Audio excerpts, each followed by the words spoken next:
वो आपको संबोधित करेंगे, पर उसके पहले मैं कुछ कहना चाहता हूँ कल के प्रोग्राम के बारे में।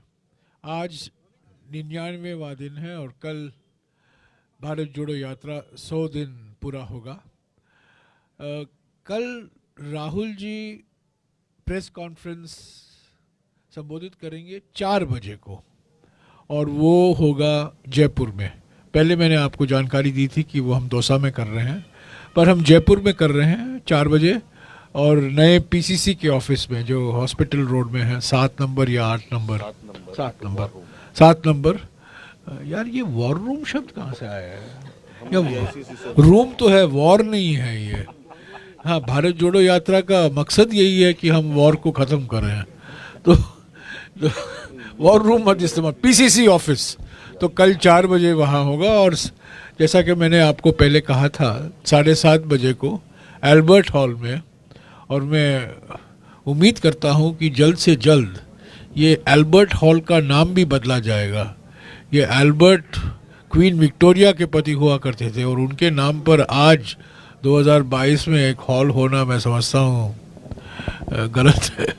तो मैंने मुख्यमंत्री को भी कहा है कि एल्बर्ट हॉल का नाम बदलिए। तो एल्बर्ट हॉल में होगा, सुनिधि चौहान आएंगी वहाँ, और कई और गायक आएंगे, और आप सब उसके लिए भी आमंत्रित हैं। 17 तारीख को राहुल जी वापस दौसा आएंगे, कैंप साइट में ही रहेंगे और कहीं नहीं जाएंगे। सुबह आएंगे, मेरे ख्याल में 16 तारीख रात को वो जयपुर में रुकेंगे, और 17 तारीख सुबह ही सुबह वो कैंप साइट लौट आएंगे 8:30 बजे तक। तो सारा दिन कैंप साइट पर ही रहेंगे। तो मैं अभी पवन खेरा जी से निवेदन करूंगा कि वो आपको संबोधित करें। कुछ राष्ट्रीय मुद्दे हैं, उस पर वो बोलेंगे, और उसके बाद कुछ सवाल जवाब आपको करना है, हम करेंगे। पवन खेरा जी। धन्यवाद जयराम रमेश जी। इस राज्य में, जो मेरा अपना राज्य है, भारत जोड़ो यात्रा को जो रिस्पांस मिल रहा है लोगों का, वो देखकर मन प्रफुल्लित हो जाता है। आज सुबह भी संख्या में लोग जुड़े, उत्साहित थे, भारत जोड़ने को तत्पर थे, और समझ रहे हैं, यहाँ के लोग, मेरे राज्य के लोग समझ रहे हैं कि क्या खतरे मंडरा रहे हैं, कैसे उन खतरों से लड़ना होगा। हम जब भारत जोड़ने की बात करते हैं तो सीमाओं पर भी कुछ खतरे मंडरा रहे हैं। हमारी चीन से जो सीमाएं, विशेष तौर पे अब जो अरुणाचल प्रदेश में हो रहा है, सरकार खुद भी आंख मूंद कर बैठी है, और सरकार चाहती है कि मीडिया और विपक्ष भी आंख मूंद कर बैठ जाएं। कल तमाम विपक्षी दलों ने संसद में वॉकआउट किया, क्योंकि विपक्षी दल आंख मूंदना नहीं चाहते, वो आंख खुली रखना चाहते हैं। वो चाहते हैं मीडिया भी अपनी आंख खुली रखे, क्योंकि अगर हम सबने आंख मूंद ली तो माफ कीजिएगा, बॉर्डर पे बचने लायक कुछ होगा नहीं, कुछ रहेगा नहीं। कल हम सबने, हमारे तमाम विपक्षी दलों ने इसलिए वॉकआउट किया क्योंकि वो संतुष्ट नहीं थे सरकार के जवाब से। सरकार संसद में चर्चा चीन के मुद्दे पर नहीं करना चाहती। प्रधानमंत्री का मुंह बंद रहता है, और जब मुंह खुलता है तो वो क्लीन चिट दे देते हैं चीन को। 20 जून 2020 को जो उन्होंने क्लीन चिट दी, आज तक हिंदुस्तान उस क्लीन चिट का खामियाजा भुगत रहा है। हर बॉर्डर पे चीन के साथ हम उसका खामियाजा भुगत रहे हैं, क्योंकि चीन को समझ में आ गया है कि हिंदुस्तान का प्रधानमंत्री अपनी छवि से ऊंचा और किसी चीज को नहीं मानता। भारत की सीमाओं की सुरक्षा को भी वो अपनी छवि से नीचे मानते हैं, ऊपर नहीं मानते। संसद में आप चर्चा क्यों नहीं करना चाहते चीन के मुद्दे पर? ये कांग्रेस भी जानना चाहती है, समूचा विपक्ष यह जानना चाहता है। राजस्थान में हम बैठे हैं, इसी मुद्दे पर राजस्थान का एक इतिहास जुड़ा हुआ है। 1962 के जंग में, जो हिंदुस्तान और चीन का जंग हो रहा था, एक 36 वर्षीय नौजवान सांसद थे अटल बिहारी वाजपेयी, जिन्होंने बीच जंग के संसद का विशेष सत्र बुलाने की मांग की। चाहते तो नेहरू जी भी कह सकते थे कि आप तो चीन के एजेंट हैं, हम नहीं आपकी बात सुनेंगे। नेहरू जी ने वो मांग स्वीकार की। राजस्थान कैसे जुड़ा हुआ है इस ऐतिहासिक मुद्दे पर मैं वो बताता हूं आपको। पाली से एक सांसद हुआ करते थे, हमारे सहयोगी हैं अभिषेक सिंघवी जी, उनके पिताजी निर्दलीय सांसद थे। उन्होंने नेहरू जी को सलाह दी, अटल जी को भी सलाह दी कि ये जो सत्र होगा ये कॉन्फिडेंशियल होना चाहिए, सीक्रेट होना चाहिए, इसकी जो चर्चा होगी इसको छपना नहीं चाहिए अखबारों में, मीडिया में बिल्कुल नहीं आना चाहिए। नेहरू जी ने उसको इनकार कर दिया कि ये राष्ट्रीय महत्व का मुद्दा है, लोगों का हक है जानना कि सांसद इस पे क्या बोलते हैं, क्या राय रखते हैं, सरकार की क्या राय है। नेहरू जी ने जिद की कि संसद में चर्चा होगी और वो चर्चा कोई कॉन्फिडेंशियल चर्चा नहीं होगी, सबको मालूम होना चाहिए क्या हुआ। 165 सांसदों ने उस चर्चा में हिस्सा लिया, अपनी अपने विचार रखे।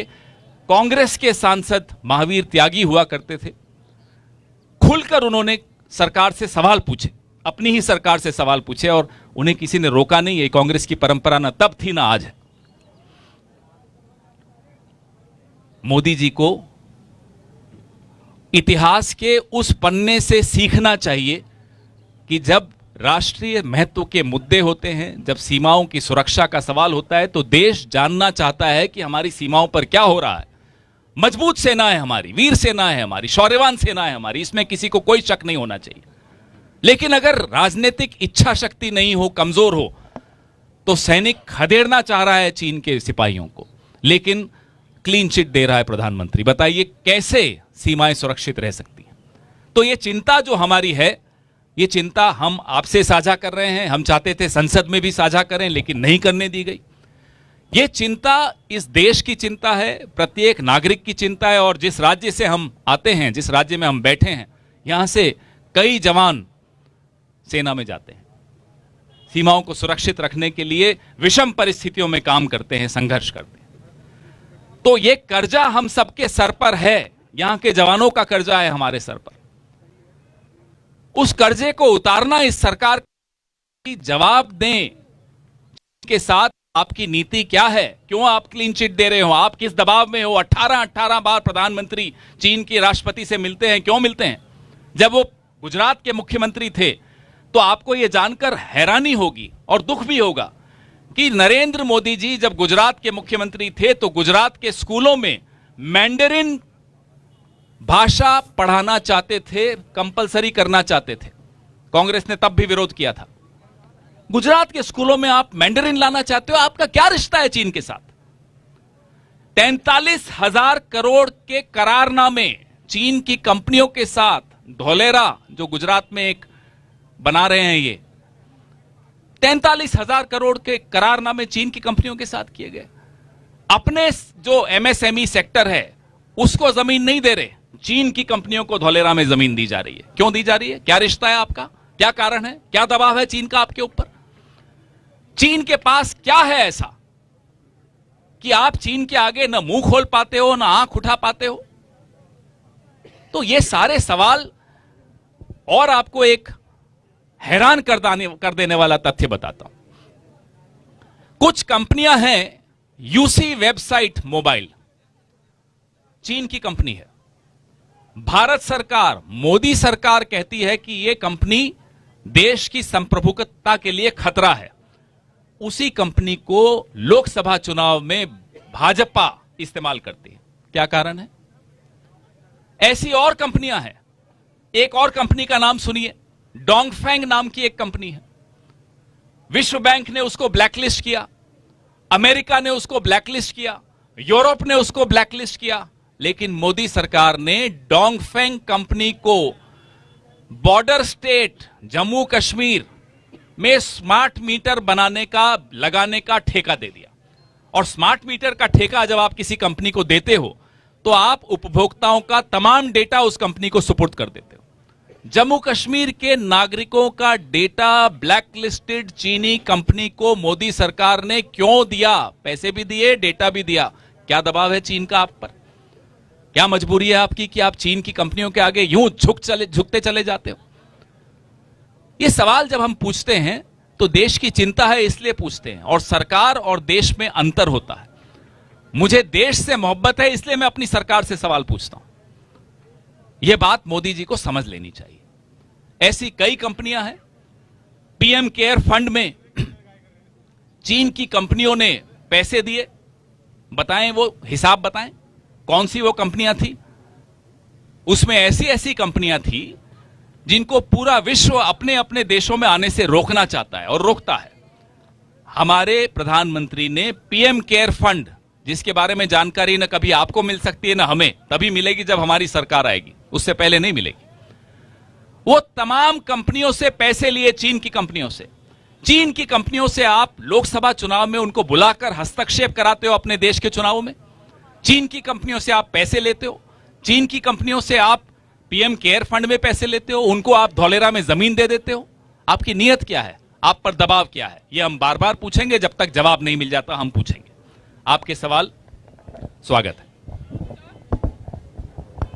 हाँ जी,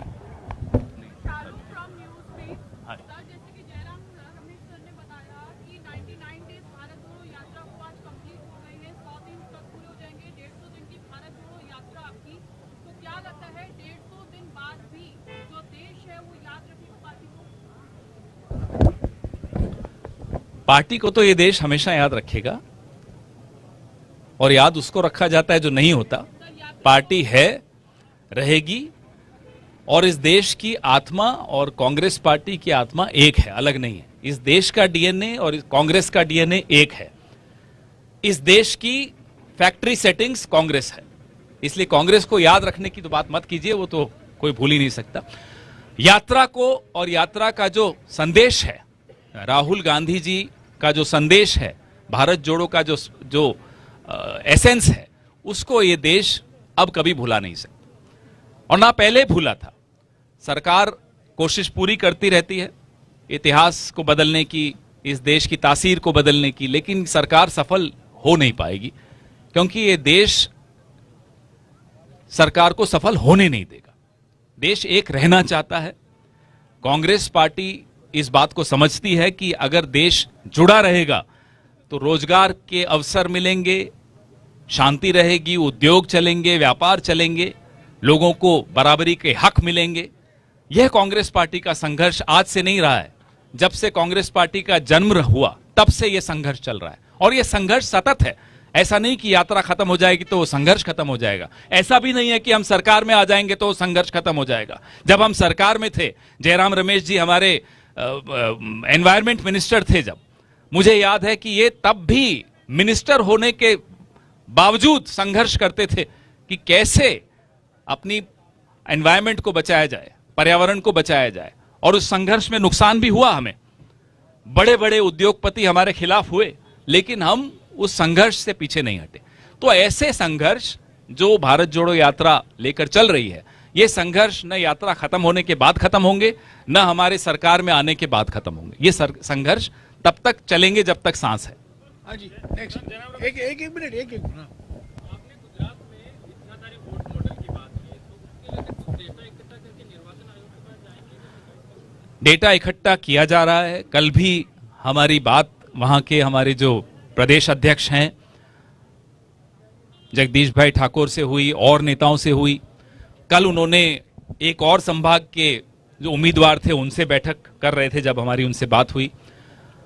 फॉर्म 87 सबसे इकट्ठे हो गए हैं, सारे आंकड़े इकट्ठे किए जा रहे हैं। जो प्राइमा फेसाई निकल कर आया है वो ये है कि 5 बजे से 6 बजे के बीच 16 लाख से ऊपर वोट पड़े, जो कि मानवीय रूप से संभव नहीं हो सकता। एक वोट देने में, कभी आप मॉक ट्रायल करना चाहें तो मैं कर सकता हूं, 60 सेकंड लगते हैं। अगर आप औसत निकालेंगे तो कुछ इलाकों में 25 सेकंड में एक वोट गिरा, कुछ में 40 में, कुछ में 45 में। असरवा सीट एक है वहां, जहां 1 घंटे में 11.55% वोट बढ़ गया। वटवा सीट में 6.5% बढ़ गया। पूरे गुजरात में औसतन 6.5% वोट 1 घंटे में बढ़ा, जो संभव नहीं है। तो ये तमाम जानकारी हम इकट्ठी कर रहे हैं। आपने कहा क्या हम चुनाव आयोग जाएंगे? हमारे वरिष्ठ नेता बैठे हैं, ये लोग चर्चा करेंगे कि किस दरवाजे पर दस्तक देनी है। मीडिया के दरवाजे पर दस्तक हम बार बार देंगे इस मुद्दे पर, क्योंकि आप लोगों का भी उतना ही चिंता है लोकतंत्र को बचाने की जितनी हमारी चिंता है। लेकिन उसके बाद किस दरवाजे पर दस्तक देनी है, ये चर्चा हमारे वरिष्ठ नेता करेंगे और फिर तय करेंगे। हम जरूर कुछ ही दिनों में चुनाव आयोग के दरवाजे खटखटाएंगे। जानकारी हम इकट्ठा कर रहे हैं, मैंने बात की है, और कुछ ही दिनों में हम इलेक्शन कमीशन के पास जरूर जाएंगे। मनीष कुमार गांधी टीवी से चीन ट्रेड डेफिसिट बढ़ा रहा है अपने पक्ष में व्यापार में और ग्वादर में अपनी दखलंदाजी में बढ़ा रहा है पाकिस्तान के अंदर। सारे चीजों को लेकर आप किस नजर से देखते हैं? जो विशेषज्ञ बताते हैं एक सलामी स्लाइसिंग स्ट्रैटेजी चीन की है, और वो चारों दिशाओं से जहां जहां हमारा बॉर्डर है चीन के साथ, वहां से वो कोशिश इसी तरह से कर रहा है। हम बार बार चेतावनी देते हैं सरकार को, हम भी देते हैं, विशेषज्ञ भी देते हैं, सेवानिवृत्त जो फौज के अधिकारी हैं वो भी लगातार सरकार को आगाह करते आए हैं। पेंटागन ने एक सैटेलाइट की पिक्चर रिलीज की आज से 8-10 महीने पहले, 1 साल पहले, कि कैसे 101 घरों का एक गांव अरुणाचल में चीन ने स्थापित कर दिया, उसको भी नजरअंदाज कर दिया गया। 15 ऐसे इलाके अरुणाचल प्रदेश के जिनका चीन ने नाम बदल दिया, उसको भी नजरअंदाज कर दिया। लगातार सरकार या तो किसी दबाव में है या कोई और मजबूरी है, हमें नहीं मालूम, हम भी जानना चाहते हैं, आप भी जानना चाहते हैं, देश भी जानना चाहता है।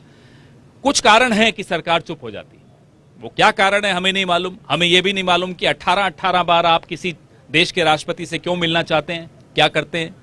ये सारे सवाल आपके जो जहन में है, हमारे भी जहन में है।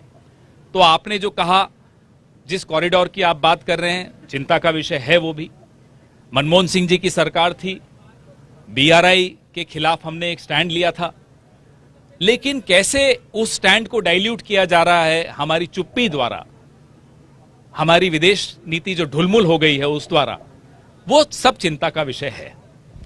मैं एक बात आपको याद दिला दूं कि कुछ साल पहले तब के विदेश मंत्री श्रीमती सुषमा स्वराज ने एक सिद्धांत रखा था संसद में कि मोदी सरकार मानती है कि व्यापार और आतंकवाद दोनों नहीं मिल सकते, एक साथ नहीं हो सकते। यहाँ आतंकवाद हो रहा है जिस देश से, हम उस देश के साथ व्यापार नहीं कर सकते। Trade and terrorism can not go together, उन्होंने ये कहा था। पर यह स्पष्ट हो गया है कि वो सिर्फ पाकिस्तान से लागू होता, चीन के साथ लागू नहीं होता है। वो व्यापार और घुसपैठ एक साथ चल रहे हैं, और व्यापार माने निर्यात और आयात, पर चीन के साथ सिर्फ आयात है, निर्यात नहीं है। तो ये सवाल जो अभी अभी पवन जी ने उठाया है, जो चीन की कंपनियां को ब्लैकलिस्ट नहीं किया गया है, चीन की कंपनियां अभी भी सक्रिय हैं, चीन से आयात बढ़ रहा है, चीन को निर्यात इतने भारी मात्रा में नहीं बढ़ रहा है। और पहले लद्दाख में और अब अरुणाचल प्रदेश में सीमाएं पार की है चीन की सेना ने, उसके बावजूद प्रधानमंत्री चुप हैं। प्रधानमंत्री चुप क्यों हैं? और हमें आज तक जो उन्होंने 20 जून 2020 को कहा था कि न कोई आया है और न कोई हमारे जमीन पर बैठा हुआ है, वो उसका नतीजा हम भुगत रहे हैं आज भी। और तब मैंने कहा था, और मैं आज भी दोहराऊंगा, अगर वो इनकर्शन नहीं था, क्या वो कोई एक्सकर्शन था?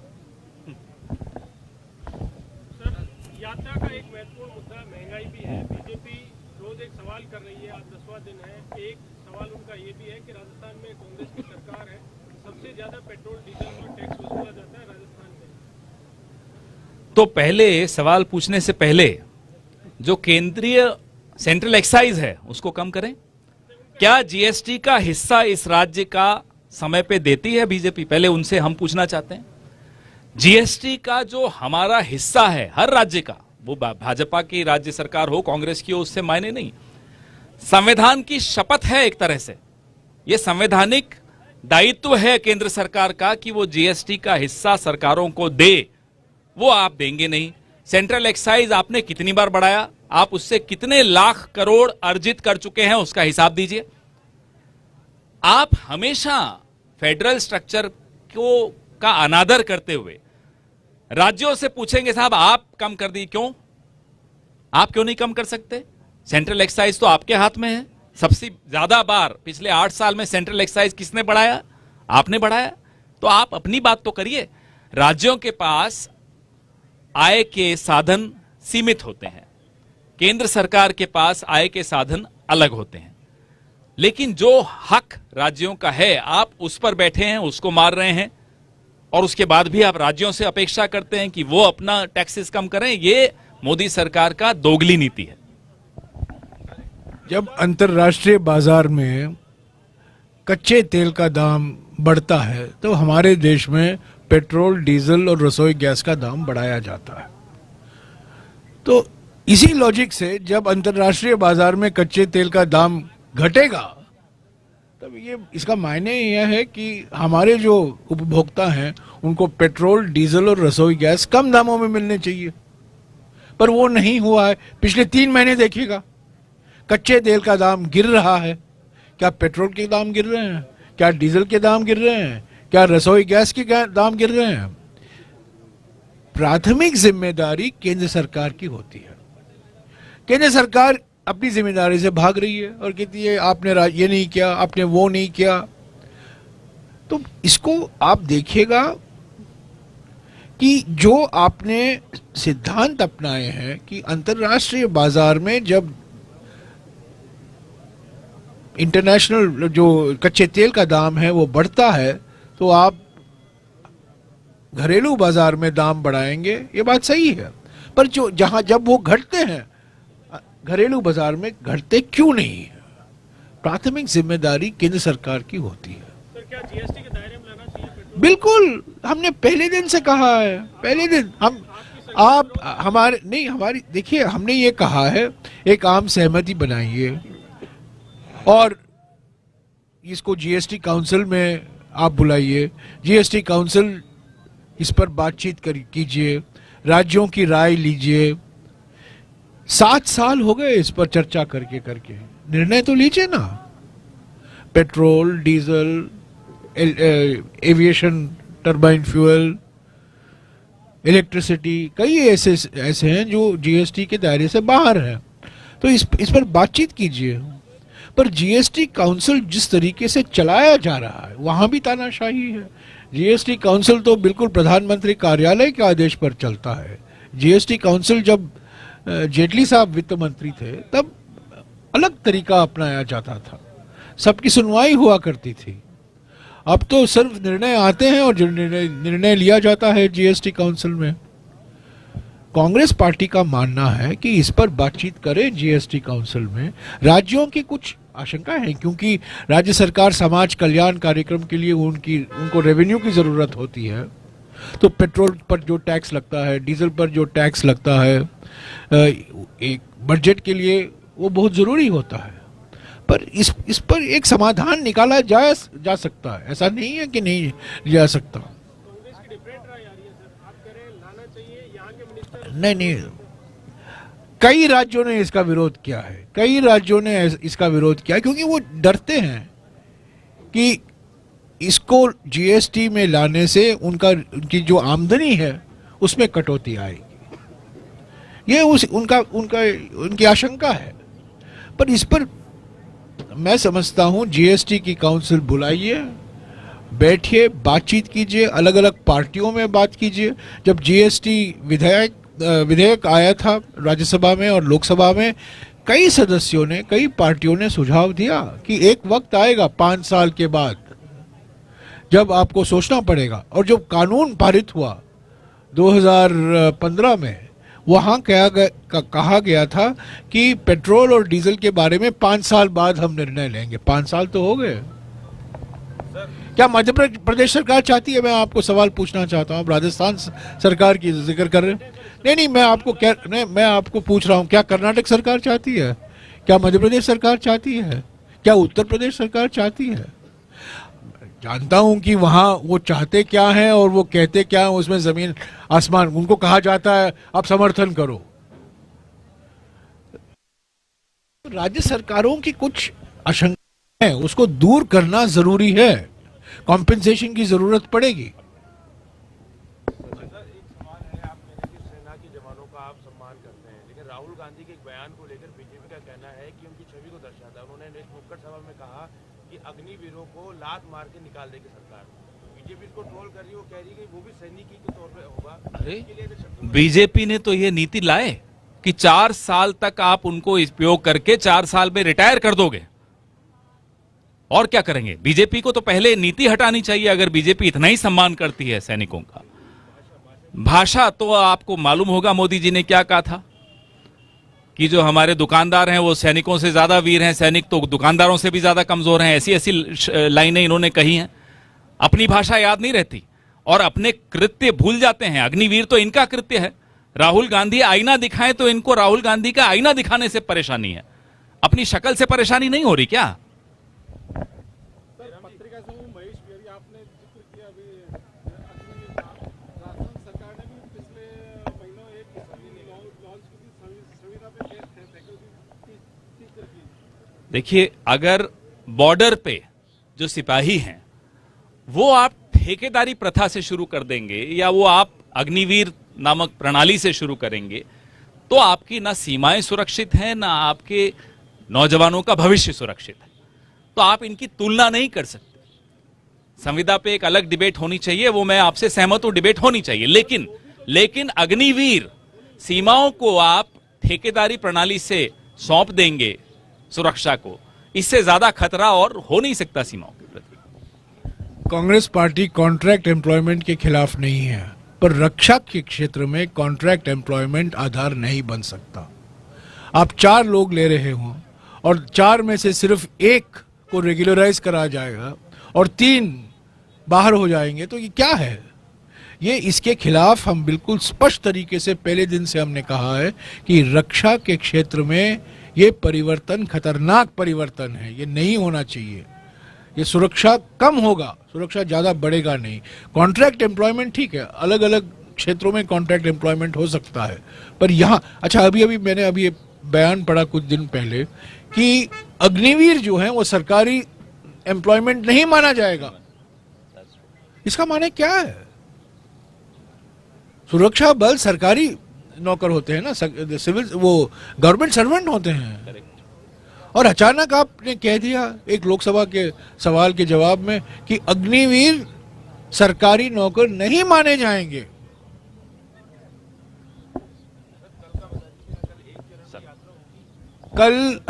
कल मैं बता दूं, कल 23 किलोमीटर भारत जोड़ो यात्रा 6 बजे से 11 बजे तक एक ही क्षण में होगा। दोपहर को भारत जोड़ो यात्रा नहीं होगा। 6 बजे हम शुरू करेंगे, 23 किलोमीटर हम चलेंगे। जो चल सकते हैं वो चलेंगे, सब लोग नहीं चलेंगे पर 23 किलोमीटर चलेंगे राहुल जी। और राहुल जी जाएंगे जयपुर करीब 2 बजे। 4 बजे को जैसा कि मैंने कहा प्रेस कॉन्फ्रेंस होगा और संगीत समारोह 7:30 बजे होगा। सर, एक लास्ट सवाल आपने एक प्रेस कॉन्फ्रेंस के शुरुआत में बोला था कि मैंने सीएम से कहा कि अल्बर्ट हॉल का नाम भी पलटा जाएगा। नहीं, मैंने हंसी मजाक में कहा यार एल्बर्ट हॉल, उसको हेडलाइन मत बना दो। मैं भी काफी आश्चर्य हुआ। आप काफी लोग जानते नहीं होंगे ये एल्बर्ट कौन है। ये एल्बर्ट क्वीन विक्टोरिया के, जब क्वीन विक्टोरिया हुकूमत करती थी इंग्लैंड में 19वीं शताब्दी में, वो एल्बर्ट उनके हस्बैंड हुआ करते थे, वो प्रिंस एल्बर्ट थे। पर एक कारण ये एल्बर्ट नाम, मैं भी काफी आश्चर्य हुआ। मैंने पूछा कहाँ है ये कॉन्सर्ट, उन्होंने कहा एल्बर्ट हॉल। आपकी भावना तो है कि ऐसे नाम आपकी भावना है इस तरह के? नहीं, अभी उस क्या नाम होगा उस पर विवाद हो जाएगा, तो मैंने कोई सुझाव नहीं दिया।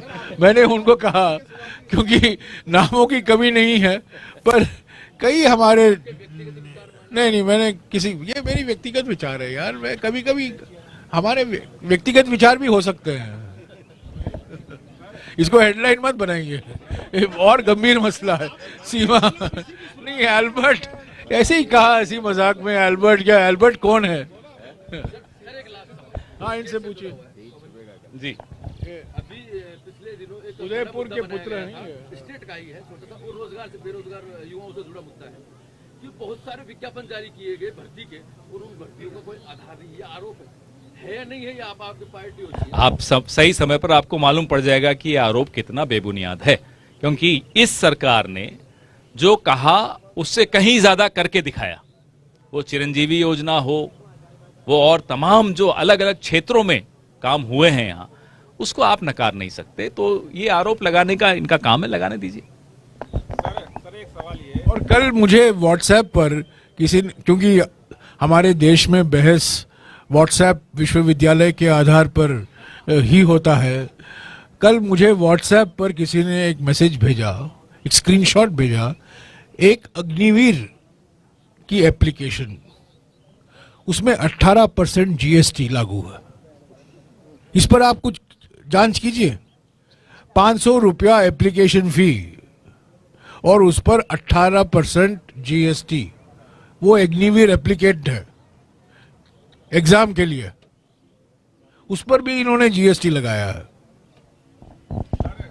देश में कांग्रेस का लंबे समय तक शासन रहा, पिछले कुछ वर्षों से कहाँ? देश में हाँ, देश में। हाँ, आप भी मंत्री रहे हैं, कुछ वर्षों से सत्ता में नहीं है कांग्रेस, तो अब सड़कों पे कांग्रेस को उतरना पड़ रहा है, तो क्या जिस मकसद से कांग्रेस उतरी है उसको बोलिए ना। भरोसा मंत्री करे आप या रहे फिर सत्ता के लिए केवल ये सब कुछ किया जा रहा है? नहीं, बिल्कुल नहीं। आप पहली बार आ रहे हैं पत्रकार सम्मेलन में? पहले भी आए थे, कल भी आए? दौसा से जुड़े हैं। अच्छा, आप आज जुड़े। हाँ, ठीक है, स्वागत है आपका। ये चुनाव जीतो यात्रा नहीं है, चुनाव जिताओ यात्रा नहीं है, भारत जोड़ो यात्रा है। 2023 के विधानसभा, 2024 के लोकसभा चुनाव से इसका कोई लेना देना नहीं है।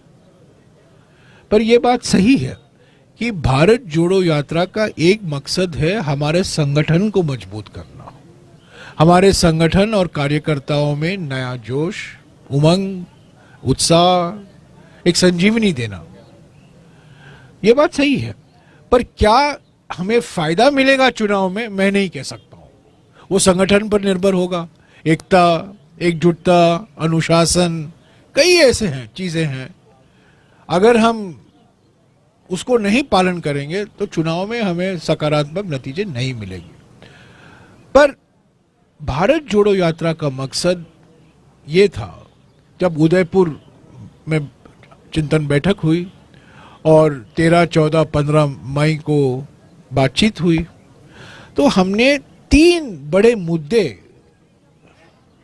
पर बहस हुई जो आज देश से गुजर रहा है। और ये मुद्दे जो हैं, ये चुनौतियां जो हैं, मोदी सरकार की नीयत और मोदी सरकार की नीतियों के कारण है। पहला सबसे बड़ी चुनौती है आर्थिक विषमताएं बढ़ रही हैं हमारे समाज में। दूसरा, सामाजिक ध्रुवीकरण को प्रोत्साहन दिया जा रहा है। और तीसरा, राजनीतिक तानाशाही हकीकत हो गई है। इससे हम कैसे मुकाबला करें? ये चुनावी मुकाबला नहीं, विचारधारा के आधार पर हम कैसे मुकाबला करें। इसीलिए इस संदर्भ में भारत जोड़ो यात्रा की कल्पना की गई। इस पर विचार हुआ, 2-3 महीने लगे और उसके बाद में हमने घोषणा की, कन्याकुमारी से लेकर कश्मीर तक ये भारत जोड़ो यात्रा निकाला जाएगा। आप क्या मानते हैं कांग्रेस लगातार कमजोर होती जा रही है या क्या वजह? हम कमजोर हुए हैं, क्या वजह रही है? हम कमजोर हुए हैं, संगठन में कमजोर हुआ है, हम चुनाव हार रहे हैं। पर चुनाव हारना कोई बुरी बात नहीं है। चुनाव हम जीतते हैं, चुनाव हम हारते हैं। विचारधाराओं के मुकाबले में हम थोड़ा पीछे हट गए हैं। कांग्रेस की विचारधारा और आरएसएस की विचारधारा जमीन आसमान का फर्क है। और अगर आप देखें 50 के दशक, 60 के दशक, 70 के दशक, 80 के दशक, कांग्रेस सर्वोपरि थी, कांग्रेस की विचारधारा सर्वोपरि थी। पर कुछ 20-25 साल से पहले और खास तौर से 2014 के बाद जिस आक्रामक ढंग से हमारे नेताओं पर, हमारे विचारधारा पर, हमारे नीतियों पर और हमारे नियत पर आक्रमण हुआ है, उसका हमें कभी ना कभी मुकाबला, जवाब तो देना पड़ेगा। तो ये भारत जोड़ो यात्रा एक, मैं समझता हूं, एक तरीका है जनता के बीच में जाना, सड़क पर दिखाई देना, कार्यकर्ताओं को एक नया रास्ता दिखाना, हमारे नेताओं को भी एक मौका देना कि आप आए सड़क पर, आप चलें, बातचीत करें अलग अलग समूहों से। तो ये जादू की छड़ी नहीं है। इससे सब सही हो जाएगा, हम चुनाव जीतेंगे, एकता आ जाएगी, हम एकजुट हो जाएंगे। नहीं, तो कमजोर हैं, हम कमजोर हुए हैं। हमारा प्रदर्शन गुजरात में बहुत निराशाजनक है, बहुत भारी मात्रा में फ्रॉड होने के बावजूद मैं ये कहूंगा। तो भारत जोड़ो यात्रा एक इवेंट नहीं है, ये एक प्रक्रिया हमने शुरू की है। इसके बाद में 26 जनवरी से हम हाथ से हाथ जोड़ो अभियान शुरू कर रहे हैं। तो इसका फॉलोअप 2 महीने के लिए होगा। हमें हमेशा ऐसे यात्रा या अभियान चलाने होंगे। कुछ बहुत देर से सत्ता में रहने के कारण ये सब प्रक्रिया हम भूल गए हैं। ये रीडिस्कवरी है हमारे लिए। राजस्थान में यात्रा के रूप में आपसी कई बयान सामने आए, उसके बाद में अब पहले जैसे आपने बताया कि राहुल जी दौसा में प्रेस कॉन्फ्रेंस करेंगे, हाल ही में अब आपने बता रहे हैं कि वो जयपुर में चेंज होने का क्या कारण है? अरे यार देखो, लास्ट मिनट में हमेशा बदलाव होता। पहले प्रेस कॉन्फ्रेंस 18 को होना था, हमने 16 क्यों किया है? हम जयपुर, क्योंकि 17 एक रेस्ट डे है और वो जयपुर जा रहे हैं, जयपुर को उनको जाना ही था। क्यों शाम को भारत जोड़ो कॉन्सर्ट है? अगर आप पूछोगे क्यों कॉन्सर्ट कर रहे हो, मैं आपको कह रहा हूं 16 तारीख को वहां कॉन्सर्ट है। तो 16 तारीख अगर वो जयपुर जा रहे हैं, क्यों ना जयपुर में ही करें प्रेस कॉन्फ्रेंस? राज्य की राजधानी है जयपुर, कोई सीमा के उस पार तो है नहीं, राजस्थान की राजधानी है। तो इसीलिए हमने सोचा ठीक है यहीं करें। अभी आप उसमें राजनीति ढूंढोगे, दौसा में क्यों नहीं किया, आप जयपुर में क्यों कर रहे? हम राजस्थान में ही तो कर रहे हैं ना, और दौसा से क्या मुश्किल से 70 किलोमीटर दूरी में हम कर रहे हैं। क्या है आप करते हो? हर एक चीज में आप राजनीति मत देखो। इतने बड़े भारत जोड़ो यात्रा में लास्ट मिनट में कई ऐसे निर्णय लिए जाते हैं।